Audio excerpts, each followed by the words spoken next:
O citoplasma é aquela região dentro da célula que fica entre a membrana plasmática, a bicamada fosfolipídica, né, e o núcleo. Então toda essa região aqui de miolo a gente chama de citoplasma. E o que tem dentro dessa região?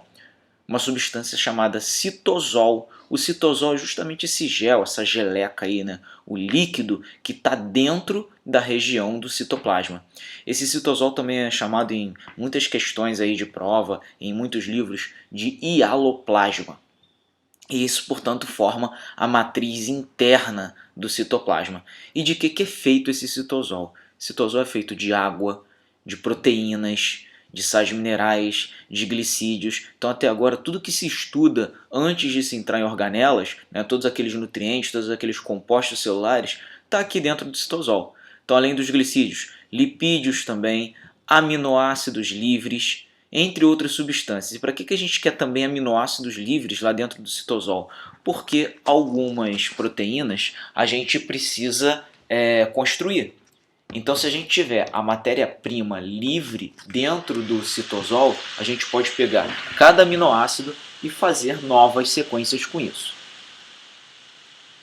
Dentro do citoplasma existe um conjunto de fibras variadas que se chama citoesqueleto. Aqui a gente está vendo à direita essa rede, né, de fios que a gente pode até comparar com tirolesas e cabos de transmissão, porque são esses fios aqui, essas fibras, que fazem transportes de organelas dentro da célula. Nenhuma célula, ou melhor, nenhuma organela está boiando dentro da célula, boiando dentro do citosol.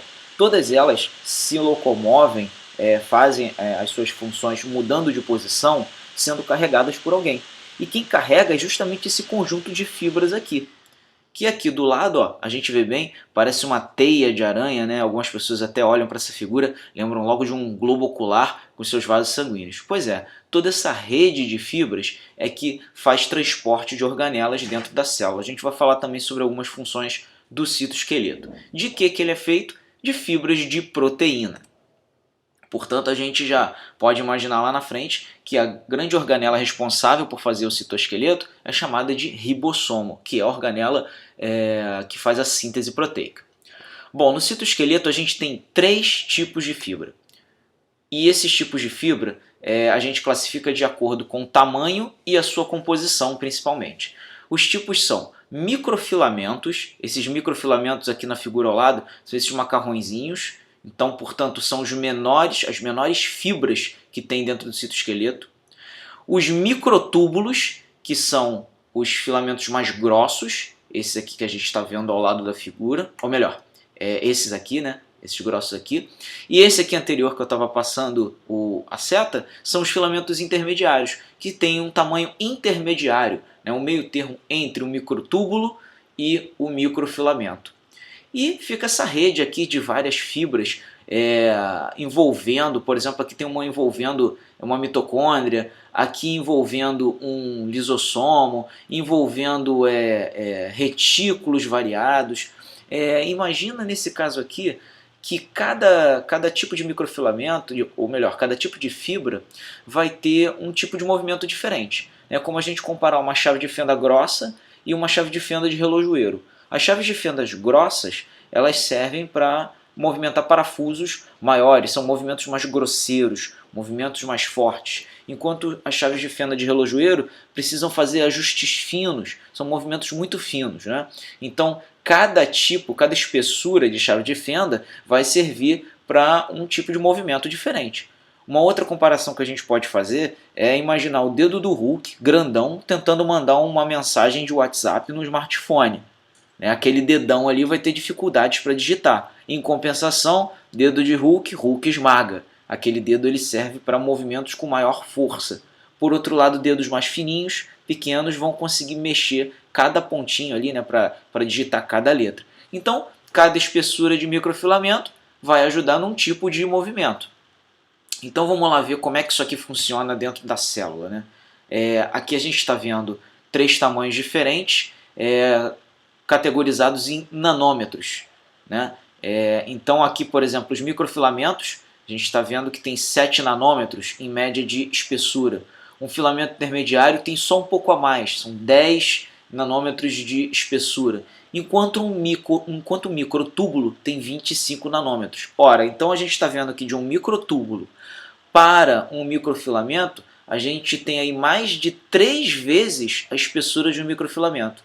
E em relação a um filamento intermediário, a gente tem mais de 2 vezes a espessura do filamento intermediário.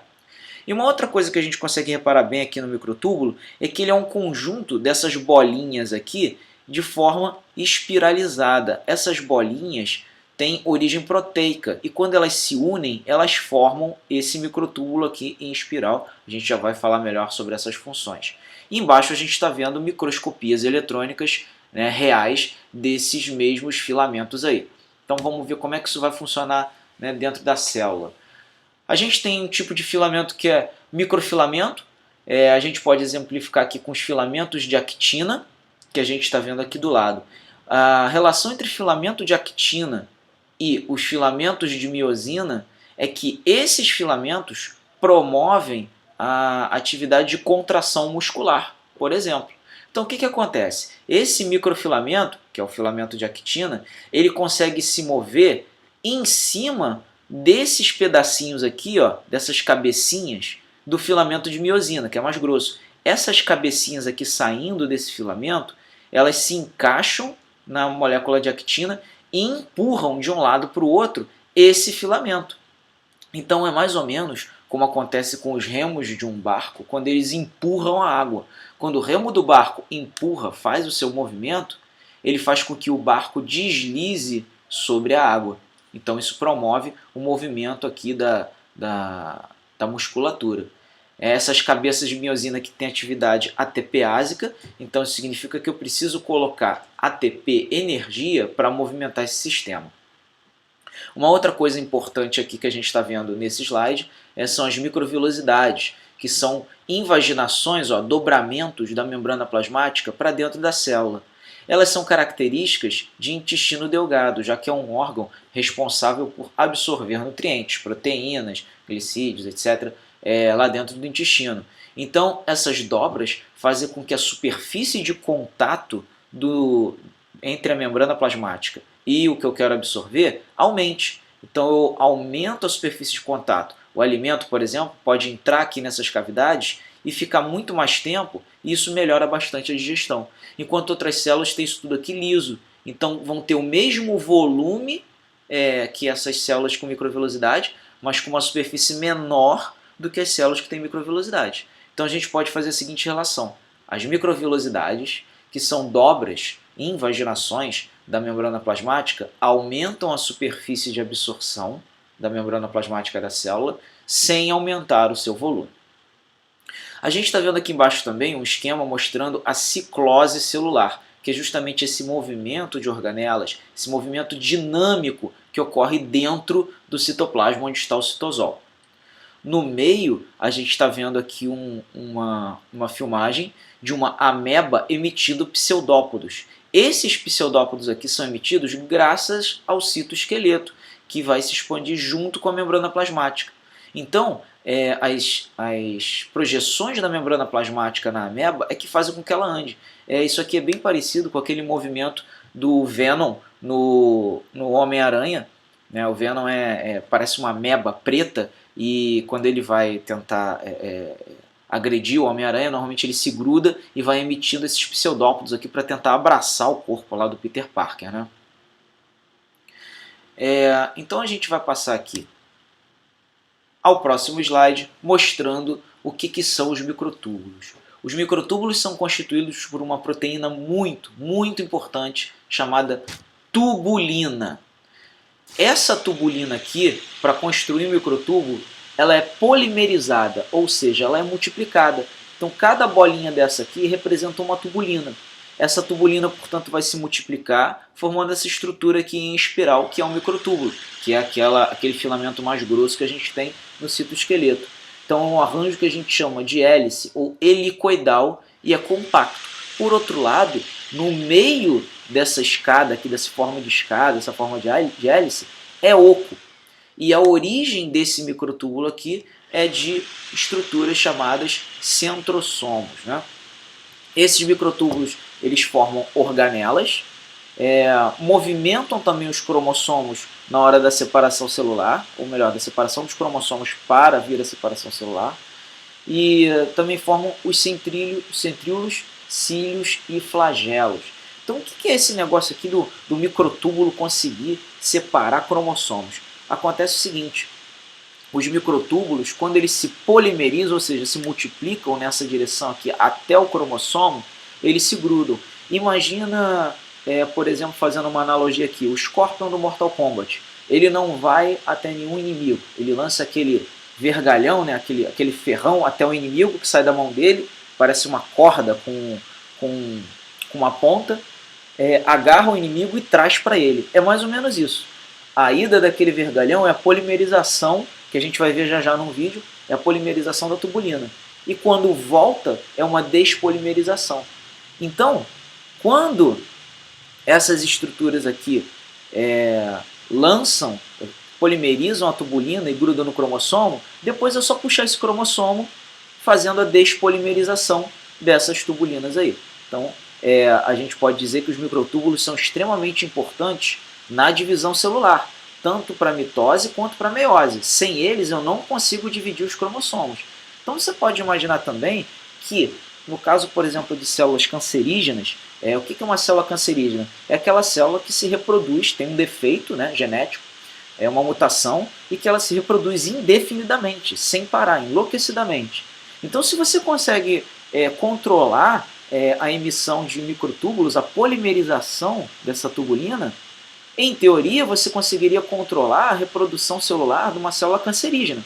Imagina um medicamento, por exemplo, que atua inibindo a produção de microtúbulo e de polimerização da tubulina, e esse medicamento ele poderia fazer com que a célula não consiga completar sua divisão, matando, portanto, ao longo do tempo, as células cancerígenas no corpo. Pois bem, existem alguns estudos sobre isso também.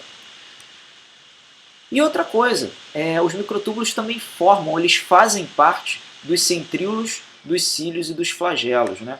Os centríolos são essas estruturas que vão ficar na ponta, são dois, né? Dois na ponta de cada ponta da célula, na hora da divisão dos cromossomos. E eles ficam em regiões chamadas de centrosomos. Então, os microtúbulos formam essas estruturas. E, além disso, também formam, por exemplo, os flagelos dos espermatozoides. Sem microtúbulo, o espermatozoide nem nadaria. Eu não teria a estrutura do flagelo para ele poder nadar. Os microtúbulos também formam os cílios, por exemplo, de protozoários. A gente tem conhecidamente o paramécio, que é um tipo de protozoário que se locomove totalmente por cílios, parecem cabelinhos, mas não tem nada a ver estruturalmente com os nossos cabelos do nosso corpo, né? Mas tem a função de ficar batendo e movimentando o protozoário. Então esses cílios são feitos de microtúbulos. Lembrando que um paramécio ele não está dentro de uma célula, ele não faz parte de uma célula. Assim como o espermatozoide não está dentro de uma célula, nem faz parte de uma célula. Eles são estruturas independentes de uma célula. Okay? Então os microtúbulos que fazem parte do citoesqueleto são uma outra coisa que está dentro do citoplasma celular. Os filamentos intermediários, aqueles que têm uma espessura média, né, entre o microtúbulo e o filamento menor, eles são constituídos por vários tipos de proteínas. Então, por exemplo, a queratina, né? E eles dão um suporte mecânico, dão resistência às tensões na célula. Afinal, a célula ela tem um citoplasma móvel. Então, eu preciso de filamentos que garantam a integridade, né, em caso de choque mecânico, em caso de uma tensão celular. Imagina o seguinte, o Homem-Aranha fazendo várias teias para conseguir manter uma tensão que consiga segurar, por exemplo, 5, 6 prédios numa mesma rua. Então aquelas teias estão dando uma tensão, ou seja, estão dando um suporte mecânico para que aquelas estruturas, no caso os prédios, fiquem no seu devido lugar. A mesma coisa para a célula. Essa resistência a tensões aqui é dada pelos filamentos intermediários.